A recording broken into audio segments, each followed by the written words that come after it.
Buenas noches, mi nombre es Carmen Rojas y esta es la cátedra de Sociología Jurídica. Yo les voy a hablar de la desviación social.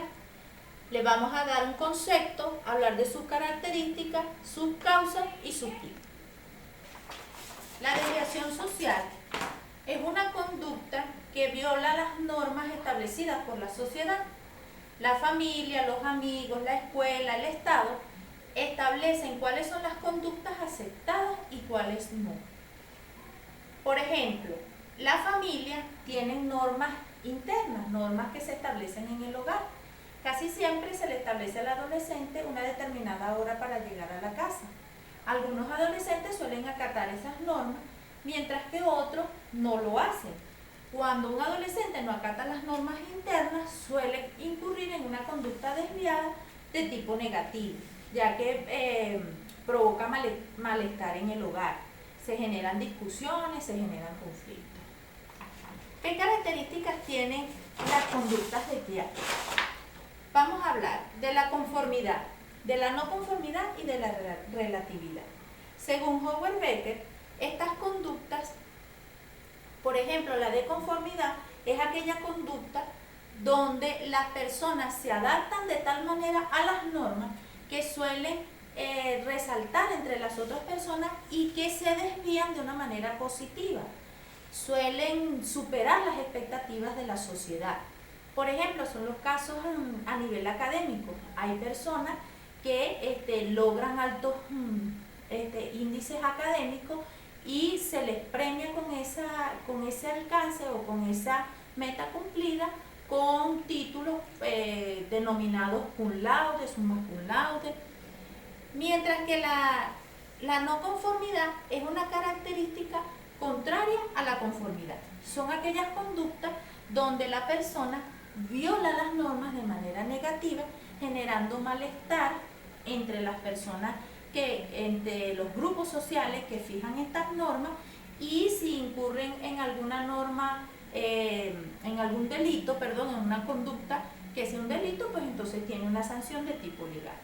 La relatividad habla de que las normas que se establecen, por ejemplo, en la sociedad venezolana, no suelen ser las mismas que en la sociedad americana.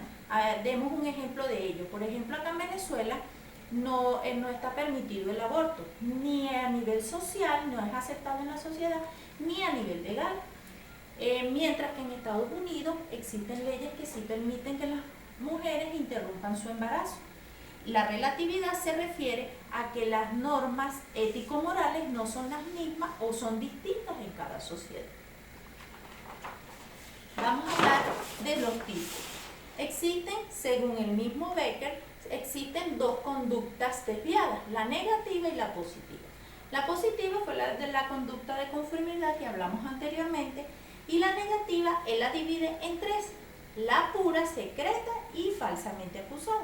La negativa pura se refiere al delito, son aquellas personas que violan la ley.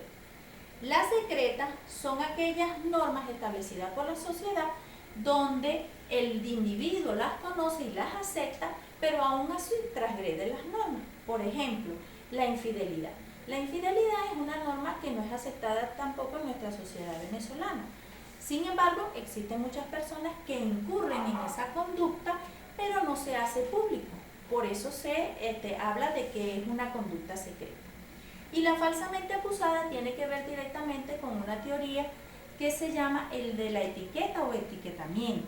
Son aquellas conductas en el leve que suelen caer algunas personas, y por esas conductas son señaladas, son juzgadas o estigmatizadas por la sociedad, y ya después las personas suelen alejarse de este tipo de personas porque piensan que ya esa conducta forma parte de su vida. Tenemos algunos ejemplos cuando las personas se tatúan todo el cuerpo o se colocan incluso cosas en los lóbulos de la oreja, ellos suelen ser estigmatizados.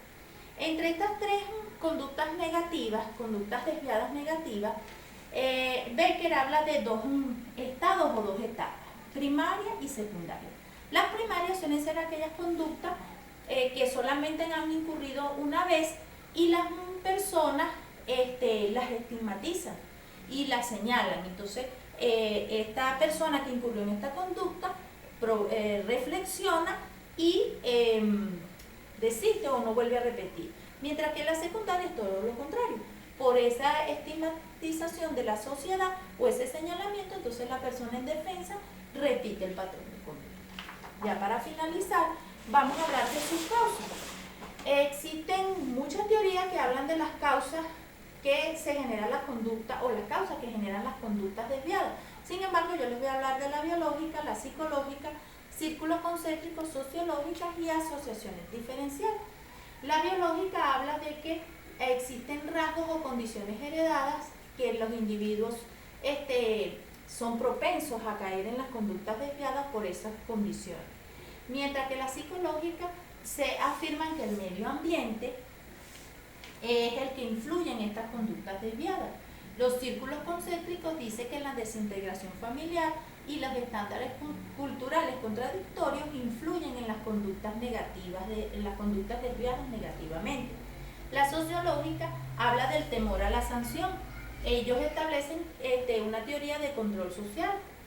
Suelen decir que las personas se cohíben de caer en conductas desviadas por temor a la sanción.